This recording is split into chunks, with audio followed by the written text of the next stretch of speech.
Deirdre Cronley runs a company called AFRESH. She's a consultant and helps people turn their lives around, up their game, change direction and start again. For many in these harsh times of economic reality, her company might seem unrealistic and irrelevant.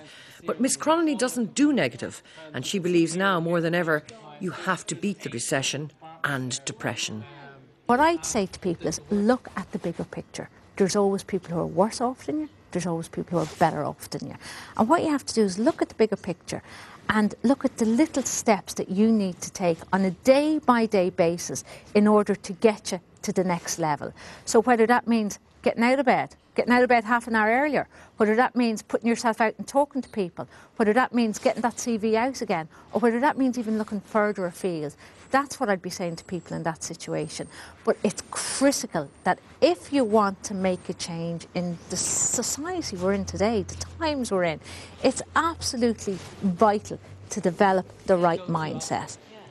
This methodology worked for former Dell marketing executive Mark Fox, now working for Camara.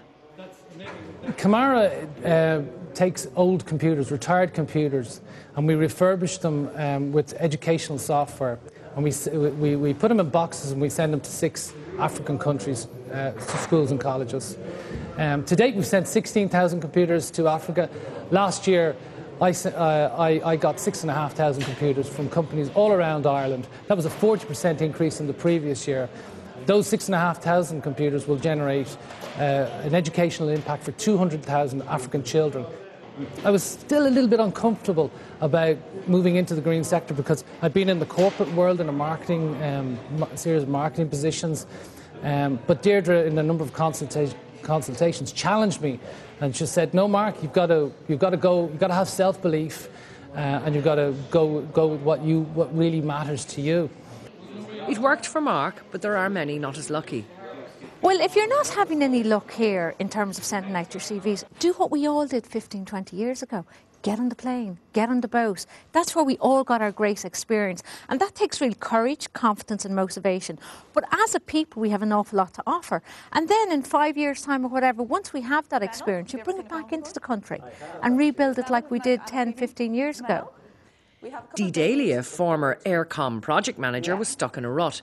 She was lucky enough to be employed, but wanted to use her nutrition and cooking qualifications to set up her own business in the worst possible climate for the catering industry.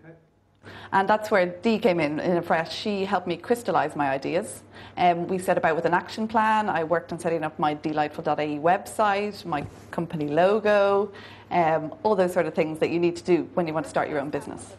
I'm what I probably would call a nutrition and cooking coach. So I come to your own house and teach you how to cook in your own home, either with a group of friends or with your family or individually. And my focus is on healthy eating that tastes good. The Dublin Bus depot in Donnybrook is a busy place. Employees work shifts. The stress of their job can be monumental, and every day a driver gets behind a wheel, they're responsible for hundreds of people. The company wanted to ensure their workers were looking after their physical and mental health. So they brought in Deirdre Cronley, who could be described as a company doctor, but not a medical one. When we go into a company, we run workshops for the individuals in the company, and we get them to proactively think about what it is that they're eating, what they're drinking, what they're doing or not doing with their body, how they're sleeping and what's going on up here.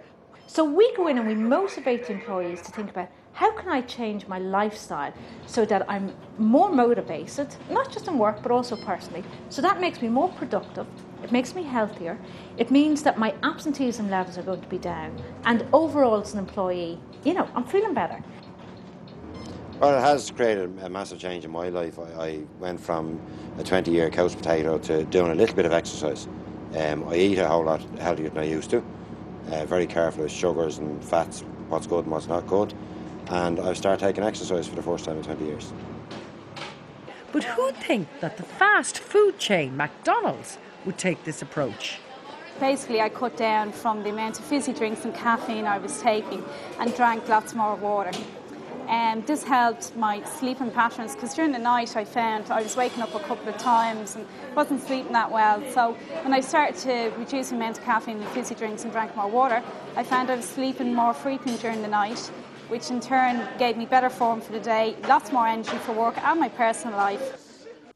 18 months ago, actress and scientist Niamh Shaw wanted to combine her artistic and scientific talents. She went to AFRESH, and now? Not long after meeting Deirdre, I got a slot on Shoiga doing a weekly science piece that was very science-friendly, very accessible, about, things like body language and the chemistry of love and everything to do with the different kind of, the different celebrations and stuff that were happening throughout the year. So that happened. And then off that then I do reviews for Jerry Ryan in science, different science books, very light-hearted, very nice take on that. And then I also do a twice monthly gadget review on the Tom Dome show on News Talk. So it's all kind of happened. It's great. You might say these people are already focused and in an environment they can make a change. What about the hundreds of thousands who see themselves stuck in a gloomy rut, very little money, and their relationships and family life breaking down?